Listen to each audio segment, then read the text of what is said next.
Tomlin on Sunday after the Pittsburgh Steelers somehow lost to the New York Jets despite leading by 10 points in the fourth quarter. They did get a spark from Kenny Pickett, who became the first quarterback in the entire history of the National Football League to have 2 rushing touchdowns in his first regular season game.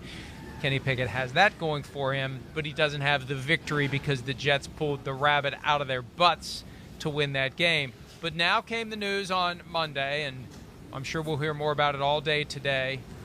Kenny Pickett taking over for Mitch Trubisky as a starting quarterback. And look, it's a no-brainer. It's easy to go from the veteran to the first-round rookie. Once you have the first-round rookie under center, you can't start pulling him in and out of the lineup. You got to let him play. That's why you drafted him. He's your quarterback now. He's the guy. And they go forward and they see what they have with Kenny Pickett, Chris. Yeah, exactly right. I mean, he gives a spark to the football team. The team there's obviously a lack of belief in Mitchell Trubisky and what he's done. We heard the murmurs over the last few weeks about, the receivers thinking that they're a little more open than they should be. The frustrations in the Pittsburgh media. Yeah, Trubisky not aggressive enough. Again, I don't know if it's going to look a lot better, but you might as well just, who cares?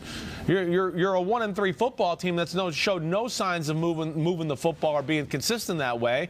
And Pickett, it shows that he's game ready.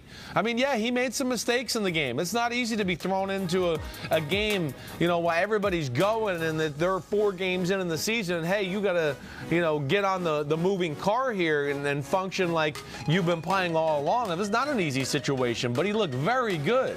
I mean, calm, cool, controlled, made some great throws under pressure. Made a few big throws to move the ball down the football field, but unfortunately made, especially that second interception, a rookie mistake that gave the Jets one more chance to have a chance to come back in the football game, and Zach Wilson did a great job of taking advantage of that.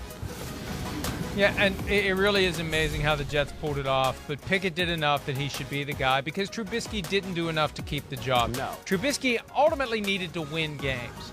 And you've got Deontay Johnson, Steelers receiver, who said after the game it's a rebuilding year for the Steelers. I don't think they entered the year regarding it as a rebuilding year. I remember Peter King from his training camp tour talking to Mike Tomlin, and Peter kind of made that point, and Tomlin's attitude was bring it on. And I don't expect Tomlin to back down from any fight, but even if you don't back down from a fight, sometimes you lose the fight. And here they are at 1-3, and they've got Bills, Bucks, Dolphins, Eagles, and then their bye week.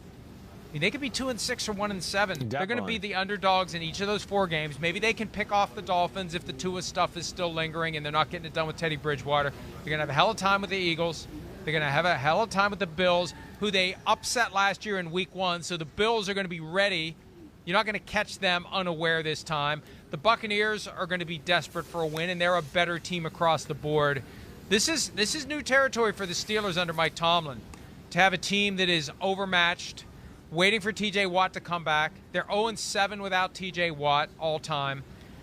And the idea that they could go into their bye week on a 7-game losing streak, I haven't looked it up yet. I have a feeling it's been a long time since the Steelers have lost 7 games in a row. Right, well, it doesn't look good. I mean, they got issues. There's no doubt about that. And even there where – I know they had 10 points in that 10-point lead in that football game last weekend. Like, at no point did I watch that game and go, oh, they're clearly the better team on the field. Let's not forget, the Jets did a lot of dumb crap, too, to let them have the lead, or the Jets were in control of the football game, really, for the first half.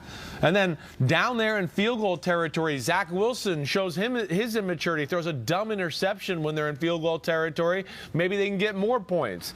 They get an unnecessary roughness call on the Hail Mary that Trubisky threw into the end zone. And then they get to kick a field goal and get points before the half. So, yes, to your point, Mike, I mean, it's Strugglesville in Pittsburgh. And I don't see how it really turns around. And I kind of agree with what Deontay Johnson is talking about.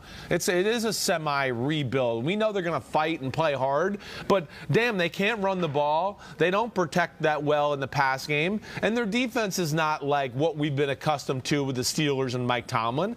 It's solid. We know they're opportunistic. They're going to make some plays, but they're not dominant.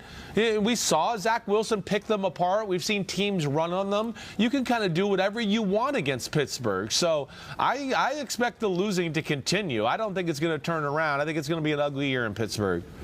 Yeah, and look, I got that one wrong. Pasta and meatballs. I thought they'd find a way to pull it together. Now, the TJ Watt injury did change everything. It does, right. But when you have that much of the team focused on one guy, maybe you need some more around him. And it's just the total team efforts that they need to win these games where they aren't the better team, you still need the pieces there to make it happen. But who knows? Maybe Kenny Pickett will take them up to Buffalo and they'll beat the Bills, and then we'll be feeling very differently about the Steelers come next week. Hi, it's Mike Florio. Thanks for watching PFT on YouTube. Hit subscribe for the latest news and analysis from Pro Football Talk.